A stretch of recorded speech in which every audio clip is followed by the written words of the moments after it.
Sin duda, la EPOC, la enfermedad pulmonar obstructiva crónica, es una enfermedad francamente infradiagnosticada, pero no solo en España, sino también a nivel internacional.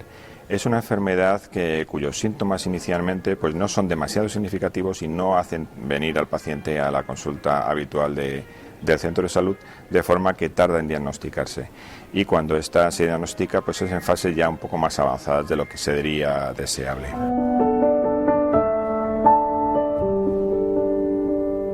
Los síntomas lo que hacen es orientar a los profesionales sobre la posible existencia de la enfermedad.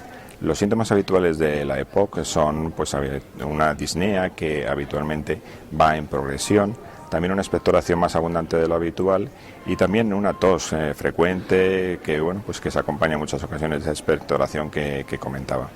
La cuestión es que los síntomas iniciales son la tos y la expectoración, y en muchos casos, como la mayor parte de estos pacientes son fumadores, pues lo atribuyen precisamente al hecho de fumar. Entonces, cuando sí vienen a la consulta es cuando aparece la disnea. Pero claro, la disnea es un síntoma que lo que denota es que ya el paciente ha perdido una importante cantidad de función pulmonar, y esto, lo deseable es que no ocurra, es decir, que se diagnosticase inicialmente antes incluso de aparecer la disnea.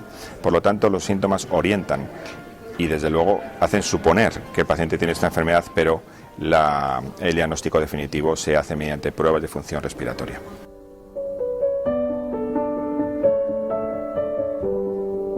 Sí, es absolutamente imprescindible. La espirometría nos da los datos de funcionalismo pulmonar del paciente, de forma que se objetiva una obstrucción al flujo aéreo, y bueno, esta obstrucción lo que está traduciendo precisamente es que el paciente ha perdido una función pulmonar que además en esta enfermedad no es recuperable. Y esta pérdida de función pulmonar muchas veces se acompaña de disnea, y es la disnea la que, como comentaba, en muchas ocasiones trae al paciente a la consulta. Por lo tanto, sería muy conveniente realizar esta espirometría para el diagnóstico incluso antes de la aparición de la disnea, cuando el paciente tan solo puede tener pues a lo mejor tos o expectoración. Por ello hay que estar atentos, pendientes de que el paciente fumador puede tener EPOC, y hacer una espirometría para el diagnóstico definitivo de la enfermedad.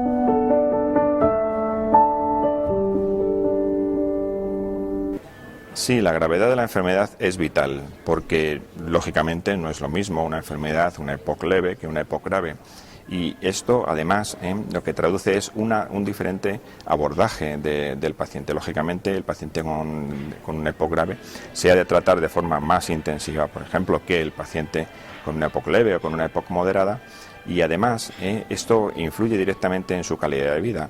En fin, todo esto es vital. Hay que saber ante qué paciente nos encontramos, ante cuál es la gravedad de la enfermedad en este caso en concreto, para saber adaptar todas las posibilidades terapéuticas de las que actualmente, pues afortunadamente, disponemos para tratar a los pacientes con EPOC.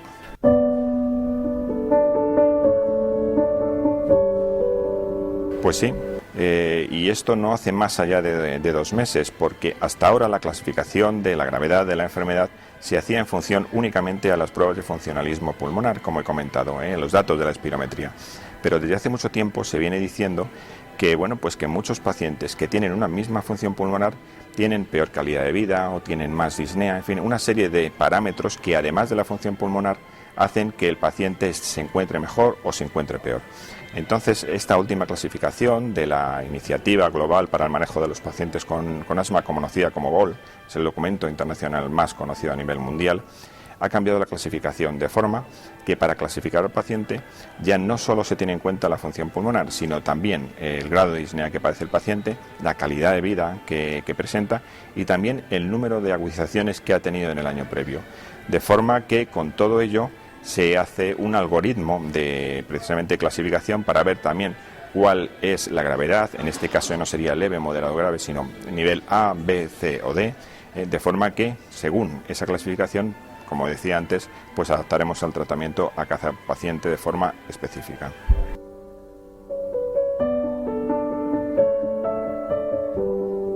Bueno, GESEPOC es la guía española para el manejo del paciente con EPOC, que está trabajando en esta línea. En esta línea, como comentaba, que también a nivel internacional se viene haciendo.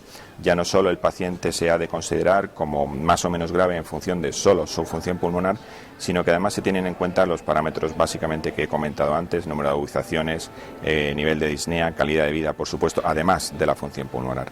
Este consenso también sugiere que el paciente, pues bueno, en la medida de lo posible, debe ser ajustado a sus características fenotípicas. Es un concepto, el de fenotipo, que lo que pretende es adaptar la enfermedad al tipo de paciente en concreto que está delante.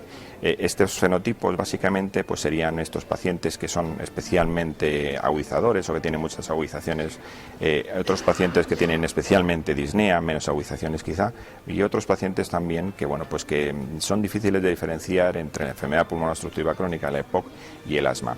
Entonces, GESEPOC clasificaría a los pacientes ya no solamente por el diagnóstico, sino y también por sus características fenotípicas, sino que además propone que se tenga muy en cuenta la calidad de vida y, por supuesto, otra cosa fundamental, y es que para diagnosticar la enfermedad se utilizará siempre también la función pulmonar, todas estas características que he comentado, y para la determinación en concreto de la gravedad será una valoración multidimensional del paciente, teniendo en cuenta pues el número de agudizaciones, el grado de disnea, también el índice de masa corporal y desde luego los factores pues que se miden con la espirometría y las pruebas de función pulmonar.